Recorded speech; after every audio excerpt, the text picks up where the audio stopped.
My name is Byrd, and I love J. Ross TV. Hey, what's up, y'all? This your boy Jay hanging out with my dog from way back, my boy Wes in the Lou, MD and that Shantae Gale boy. And when I tell you they put in work, but I'm gonna tell you something, Wes, what I was tripping off of, man. Like, dude, what you followed her wherever she wanted to go in her presentation, man. How you, is that experience or you learn? I mean, how you get there, dog? Well, I've been working with Shantae, man, over a decade now. Yeah. On and off. So it's been a learning experience. She can go anywhere, man. She's from the church, you know, but she has a bit of classical, a bit of jazz in her. So, Yeah. And you know, I've been playing a lot too, man. So you know, playing different arenas, man, with different people.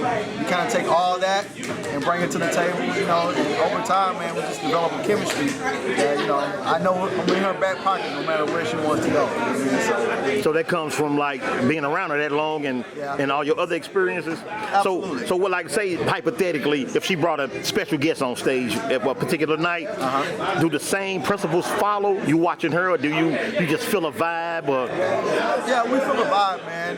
She does, like, she has a popular duet that she did with Keith Washington, man. Sometimes he comes on, and it's just, at that point, it's just a situation where we just kind of go for it, see where she wants to go, and then just ride it out, man. You know, it can go anywhere on any given night. I mean, it depends on how she's feeling. So. Yeah. So like when you the music director. Yes, sir. So like you the one have to control what's going on behind her. Correct. You know. So as a music director, what would you tell other up and coming music directors, you know, who trying to make it to the main stage? What's some of the points that you can get them, like how to be a professional, how to be a gentleman or a woman? It could be a woman. You know, just how to be a great music director. The first thing, man, is always be a student. What that mean, Wes? That means always be open to learn something new and open to just be able to direct everybody else on stage. Yeah. Once you kind of feel like that you've made it, nobody else can tell you nothing, that's when things kind of go down here from there, because there's nowhere else to go. Right. So I mean, as a music director, it's more than what's on stage. A lot of my work is actually done off stage. And one of the biggest jobs I think I have is hiring the right people. You know what I mean? That is the make or break thing right there, because you hire the right people, you don't necessarily have to worry about it. You hire professionals and not just the homies. You know what I mean? I mean, seriously. Right. I fell into that trap before too, where I hire people who I feel disqualified, and then we get into a certain situation and they don't meet the criteria. You know, and so the people I had tonight, like Kern Brantley, Kern just played with everybody. Everybody, literally. Rain Man, Eric Gaston on drums, plays with Charlie Wilson, That's and a bunch of other people. You know, these are pros. And Cullen Bogan from Chicago, man, these are pros. So my biggest job is just making sure we all are on one accord, no matter where she wants to go, because she may come in today and she's not feeling as well. She's like, my voice is a little scratchy, can we drop a key?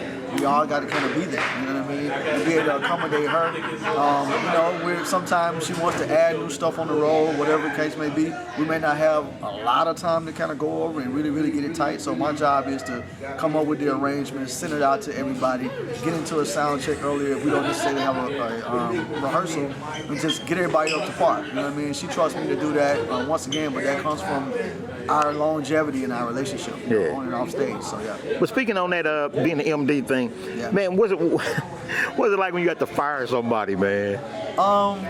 It's really easy because I don't have to fire them; they actually fire themselves. Right. But you have to deliver the news. I mean, it's.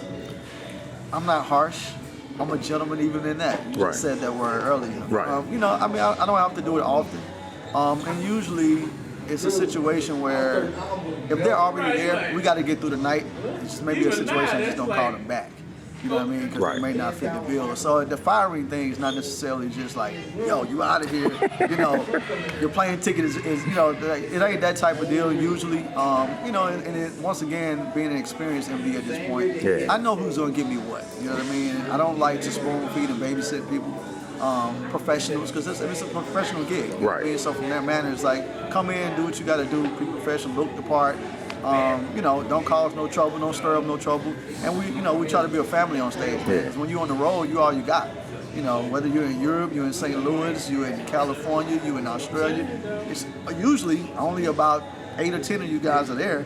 So everybody needs to be on one accord, on and off the stage. Well, let me ask you this, man. Like, you already here now. You're at this level. What did you have to do as a shorty to get where you are now? Did you practice every day? Did you network? Did you go to different concerts and do it? So I started out when I was 5, classical, and that's my background. So I started reading, which I advise a lot of people to take that route, because I get into some situations where my ear is good, but it's so much music. Like when you do cruises or some other stuff, or you're a house band situation, man, you may have 60 songs. And song number 43, the bridge in that may be 1 bar short than something else. You can't remember all that stuff. So I always advise people to read. And on from there, man, I started playing in church. And like most people, that's a foundation that anything can happen at any given moment. You know, what kind of church you're in. You know, and I've played in AME churches where we read hymns. I've played in Baptist churches where, you know, everybody, just the choir had their thing, the deacons got up and did, you know, their thing, you know, so I mean, you got to be able to follow from there. And once I got into the professional realm, man, I've had some mentors that kind of led me along the way. People like Kern, my man, like Al Turner, who I know you a good friend of yours. And, Mike Phillips, man, all these people kind of saw something in me, took me under their wing, and kind of showed me the ropes. The same thing that somebody else did to them. You know what I mean? So that's kind of been the journey, man. It's just, once again, just always being a student. You know what I mean? Just always got to be a student of this thing. Always continue to learn and be able to take criticism, you know what I mean, and be able to use that as fuel to turn around and be able to make something good out of it. So, Last question. I know you're tired of the mud, bro. Good, baby. It's all good. Look, what kind of advice or what would you say, like, to uplift and encourage cats coming up, man, who wanna be professional musicians? Don't stop, man. Everybody has their own journey. Don't get so caught up in watching everybody else's journey that you don't live your own. No matter who you look up to, they started the same way. We all started, we all got different opportunities, and if you keep going, the opportunities are gonna come, you know. You gotta surround yourself with the right people. Stay humble, man. Like I continue to say that. As long as you're a student, you'll continue to learn, and you gotta learn how to network. Network is probably one of the most important things, seriously. You gotta be able to play. Cullen is behind me, by the way, making faces. So I just want to get that on camera. So, but you know, man, you just, that networking thing is super, super important, because you got to be a good cat off stage too. You know what I mean? Like, that's the thing. Your talent will get you in the room, but your personality and the type of person that you are and being able to be trusted is the thing that's going to keep you, you know what I mean, on the stage, in the right rooms, and continue, because that's a small industry out here. Everybody thinks it's super big. It's the same, honestly, 100 musicians around the world that play a lot of the top gigs, you know. And you got people that's been around for 40 years, people like Nathan East and some great Philly Gaines. They're the people that I looked up to, you know, and I was able to befriend them and ask them the same type of questions, you know, and they told me the same thing. It's like, man, you got to learn to network, you know, spend time with your instrument, you know, learn the stuff, work on the stuff that you really don't have under your fingers, you know what I mean, and that's going to take time, you know what I mean? They say you got to put 10,000 hours in, you know, like I said, I'm 33 years in now on the piano, you know, it's still learning every day. Yes, sir. You know what I mean? So just always be a student, man. I'm going to continue to pump that in there, because that's just one of those things, man, that once you lose that, it's all down here from there. You have nowhere else to go. You know what I mean? So you're going to always meet somebody who's below you, and your job is to pull them along. Teach them what you know. It's going to always be somebody in front of you that you need to reach out to and be able to ask these questions and stuff like that, man. So that's what I got for you, baby.